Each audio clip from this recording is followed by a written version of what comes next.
तो कैसे हैं दोस्तों? शायद सभी बढ़िया होंगे। मैं विकास आपका स्वागत करता हूं अपने YouTube चैनल एनिमे रीड पर। आज हम देखने वाले हैं गाचियाकुटा का एपिसोड 15। लेकिन उससे पहले गाइस, मैं आपसे कहना चाहूंगा कि इस एपिसोड को पूरा जरूर देखना, क्योंकि इसमें आपको क्लीनर्स की पावर्स के बारे में बहुत कुछ पता चलने वाला है। तो अब बिना देरी किए शुरू करते हैं आज का एपिसोड।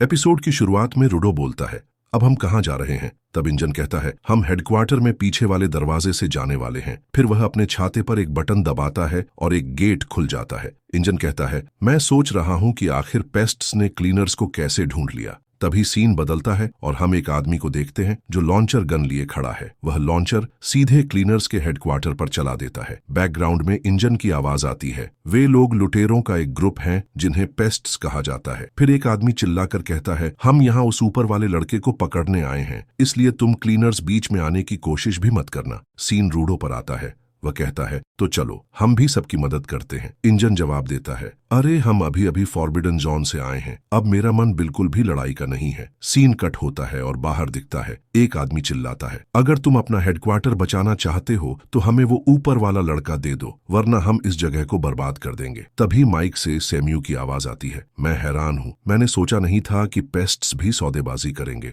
मुझे नहीं पता तुम्हें उस लड़के के बारे में किसने बताया, पर तुम्हारा सामने से हमला करना वाकई किस्मत की बात है। खैर, हमें तुमसे कोई फर्क नहीं पड़ता। तभी एक आदमी मन ही मन हंसते हुए सोचता है, हम तो बस यहाँ इनका ध्यान भटकाने आए हैं, जब तक इन्हें पता लगेगा हमारे लोग अंदर घुस चुके होंगे। फिर एक दूसरा आदमी बोलता है, सिस्टर, अगर तुम हमें उस लड़के को दे दो तो हम तुम्हारी इस बिल्डिंग में और छेद नहीं करेंगे। सेम्यू जवाब देती है, किसने कहा कि मैं लड़की हूँ? ये सुनकर सब चौंक जाते हैं। फिर सेम्यू हंसकर कहती है, तुम परेशान मत हो, मैं तो मजाक कर रही थी। और किस छेद की बात कर रहे थे? वो आदमी ऊपर देखता है और बोलता है, अभी तो हमने यहाँ धमाका किया था। तभी उसके पीछे कुछ लोग आते हैं। वो उनसे पूछता है, क्या हुआ? तुम तो बिल्डिंग के अंदर घुसने वाले थे ना? उनमें से एक आदमी कहता है, हमने बहुत कोशिश की, पर चाहे कुछ भी करें अंदर नहीं जा पा रहे। फिर सीन बदलता है और क्लीनर्स का एक मेंबर अंधेरी जगह में खड़ा होकर कहता है, तुम चाहे कितनी भी कोशिश कर लो या कितने भी हमले कर लो, फिर भी बिना परमिशन के अंदर नहीं जा सकते, क्योंकि मेरी शील्ड बहुत पावरफुल है। इसके बाद सेम्यू बाहर आकर बोलती है, अनफॉर्चुनेटली हम अभी किसी भी मेहमान को अंदर जाने नहीं दे सकते, इसलिए अब इन पेस्ट्स को यहां से जाना होगा। तभी एक आदमी लॉन्चर गन से सेम्यू पर गोली चलाता है, लेकिन सेम्यू अपने चश्मे में जिनकी का इस्तेमाल करती है और गोली पकड़कर वापस उनकी तरफ फेंक देती है। वहीं धमाका होता है। एक आदमी गाली देकर उस पर लगातार गोलियां चलाता है। सेम्यू सारी गोलियों से बचते हुए उसके सामने जाकर खड़ी हो जाती है। उसे देखकर वो आदमी डर जाता है। फिर सेम्यू वहां खड़े सभी आदमियों को हरा देती है और कहती है, अगर तुम मुझे हराना चाहते हो तो कुछ अलग चीज का इस्तेमाल करो। तभी इंजन वहां आकर कहता है, सेम्यू, तुमने इस बार भी अकेले ही सबको हरा दिया। खैर, मैंने भी यही सोचा था। सेम्यू जवाब देती है, ये तो बस गुंडों का एक ग्रुप था। अगर मैं आज इनसे हार जाती तो हमारे लिए क्लीनर्स का नाम शर्मनाक हो जाता। फिर वो आगे कहती है, अब तुम बताओ, क्या तुम्हें लगता है कि यहाँ सच में कोई लड़का है जो ऊपर से आया है? मैंने इस बारे में बहुत सोचा है, पर तभी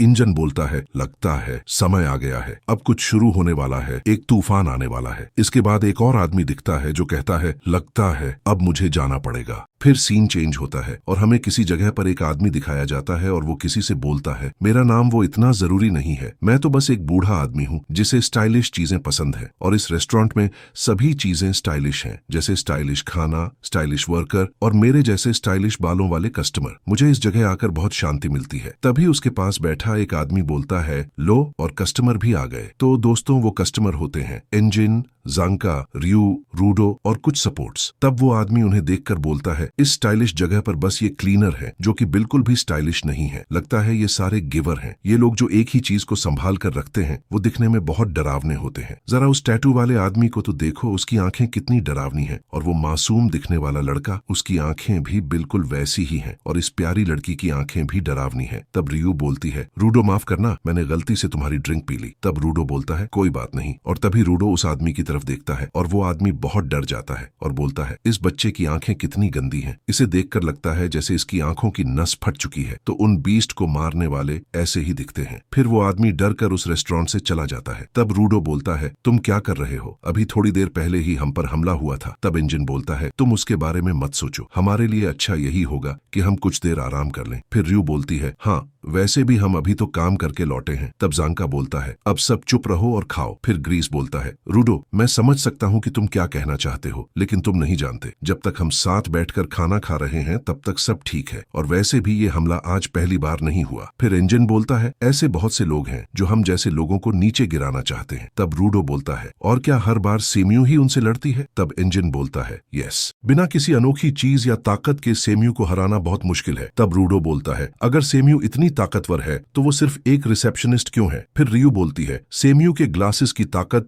लोगों को परखना है, इसलिए वो बीस्ट को नहीं मार सकती, और तो और इसी वजह से वो ऑफिस में सभी लड़कियों की बहुत तारीफ करती है। फिर रूडो बोलता है, तो उन बीस्ट को हराने के लिए सिर्फ गिवर होना ही काफी नहीं है। तब रियू बोलती है, ये गिवर और उसकी जिंदगी के तरीके पर निर्भर करता है। जैसे कि कोई अपनी कीमती चीज का पूरी तरह से यूज करना चाहता है तो वो ऑफेंसिव टाइप का इंसान है, और वही दूसरी तरफ कोई इंसान किसी को नुकसान नहीं पहुंचाना चाहता और अपनी कीमती चीज को सेफ रखता है तो वो डिफेंसिव टाइप का होता है। तब रूडो बोलता है, तो इसका मतलब है कि हम अपनी कीमती चीज को जिस तरह से रखते हैं उस इंसान में उतना ही बड़ा फर्क होता है। ये बहुत अच्छा है, मुझे और भी गिवर्स की जिंदगी देखनी है और उनसे मिलना है। तब रियू बोलती है, ओह लगता है तुम्हारा इसमें इंटरेस्ट बढ़ता जा रहा है। ओके, तो तुम चिंता मत करो, अभी यहाँ कुछ लोग आने वाले हैं, वो भी गिवर हैं। तभी वहाँ कोई भागता हुआ आता है और रियू बोलती है, लो वो लोग आ भी गए। तभी कोई बोलता है, सॉरी आपको कुछ ज्यादा ही इंतजार करना पड़ा। फिर हमें 2 बच्चे और एक आदमी दिखाया जाता है और एक बच्चा बोलता है, ये है टीम चाइल्ड का मीटिंग टाइम। तभी वो आदमी भी सबसे लेट होने के लिए माफी मांगता है और रूडो उस निपल वाले लड़के को देखकर गुस्सा हो जाता है क्योंकि उसने पहले एक एपिसोड में रूडो की मिठाई छीन कर खा ली थी। और तब रूडो उस निपल वाले लड़के से अपना खाना छिपाता है और बोलता है, मैं आज तुम्हें कुछ भी नहीं देने वाला। तभी दूसरा बच्चा जिसने बेयर वाली ड्रेस पहन रखी है वो बोलता है, अरे तुम तो रूडो हो ना, तुमसे दोबारा मिलकर खुशी हुई। तब रूडो बोलता है, हाँ ठीक है, पर तुम कौन हो? तब वो लड़का चौंक जाता है और बोलता है, क्या तुम्हें मैं याद नहीं? जब तुम क्लीनर्स में शामिल हुए थे तब तुम और इंजन हमसे मिलने रूम में आए थे। फिर वो आदमी बोलता है, हम तो तुम्हें अपने बारे में बताना ही भूल गए। ये जिसने अजीब से कपड़े पहने हैं उसका नाम है गीटा, और टीम चाइल्ड का दूसरा बच्चा, इसे तो तुम जानते ही हो, इसका नाम है डिया सैंटा, और मैं टीम चाइल्ड का सबसे जिम्मेदार आदमी हूँ, मेरा नाम है ब्रॉड सैंटा। टीम चाइल्ड में बहुत लोग हैं पर प्लीज हमारे साथ अच्छे से रहना। तब गीटा बोलता है, हाँ बिल्कुल सही कहा, और रूडो तुम मुझे ऊपर के बारे में बताओ ना। तभी ब्रॉट उससे गुस्से से बोलता है, तुम ये सारी बातें यहाँ नहीं कर सकते। तब गीटा बोलता है, पर ऐसा क्यों? फिर इंजाइन बोलता है, क्योंकि यहाँ बहुत सारे लोग घूम रहे हैं और पेस्ट्स ने बताया था कि रूडो की सारी जानकारी एक अननोन आदमी ने लीक कर दी है। तब रूडो उन सब से अलग एक चेयर पर बैठ जाता है और बोलता है, हे भगवान, इनमें से एक भी सावधानी से रहने के लिए तैयार नहीं है। तभी रूडो के पास बैठा एक आदमी रूडो की बात सुनकर बोलता है, ऐसा क्यों? क्या कोई तुम सबके पीछे है? तब रूडो बोलता है, पता नहीं, पर तुम फिक्र मत करो, यहाँ कोई चोर नहीं है, मैं तो किसी और के बारे में बात कर रहा था। वो आदमी फिर से बोलता है, चोर नहीं तो कोई डाकू है क्या? अरे याद आया, मैंने सुना था क्लीनर्स के पास ऐसा कुछ है जिसके पीछे वैंडल्स हाथ धोकर पड़े हुए हैं। फिर वो आदमी अपने साथ वाली एक लड़की से बोलता है, क्या तुम्हें पता है वो क्या चीज है? तब वो लड़की बोलती है, मुझे नहीं पता। फिर वो आदमी रूडो से बोलता है, बेहतर होगा भाई आप सतर्क रहें, क्योंकि मैंने सुना है उनका लीडर अब बदल दिया गया है, जिसकी वजह से अब वो पहले से भी बुरे हो गए हैं, इसलिए अगर तुम सावधानी से नहीं रहे तो तुम लुट लिए जाओगे। और हाँ, मुझे याद आ गया, वो ऐसे चीजों को ढूंढ रहे हैं। फिर वो आदमी रूडो को एमओ के जूते दिखाता है, जिन्हें देखकर रूडो बहुत हैरान हो जाता है और हमें उस आदमी का चेहरा भी दिखाया जाता है, और उसके साथ वाली लड़की वही होती है जो जैबर को पहले इंजाइन से बचाकर भाग गई थी। तभी वो आदमी रूडो की गर्दन पकड़ लेता है और बोलता है, बच्चे तुम्हारे लिए एक फ्री की जानकारी है कि मैं ही वैंडल्स का लीडर हूँ। तभी सब लोग रूडो को बचाने के लिए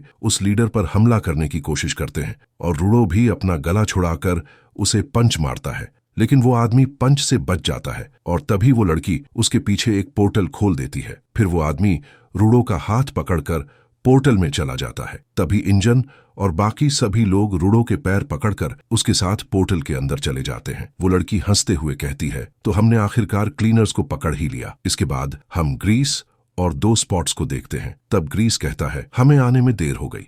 फिर सीन बदलता है और दिखाया जाता है कि पोर्टल रूडो, इंजन और सभी क्लीनर्स को किसी दूसरी जगह पर फेंक देता है।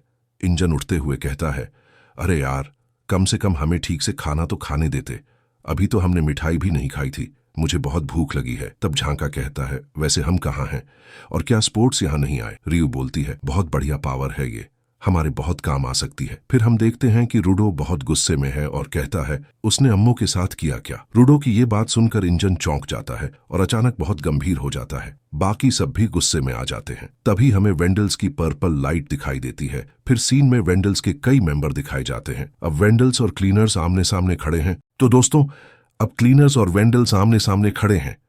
रूडो का सामना सीधे वेंडल्स के लीडर से होने वाला है। क्या रूडो अपने गुस्से को काबू में रख पाएगा और क्या क्लीनर्स इस जाल से बाहर निकल पाएंगे? इन सारे सवालों का जवाब मिलेगा अगले एपिसोड में। तो जुड़े रहिए हमारे साथ और देखिए गचियाकुटा का अगला धमाकेदार पार्ट। अगर आपको यह वीडियो अच्छा लगा तो प्लीज इसे लाइक, शेयर और सब्सक्राइब करना मत भूलना। मिलते हैं अगले एपिसोड में। तब तक के लिए जय हिंद।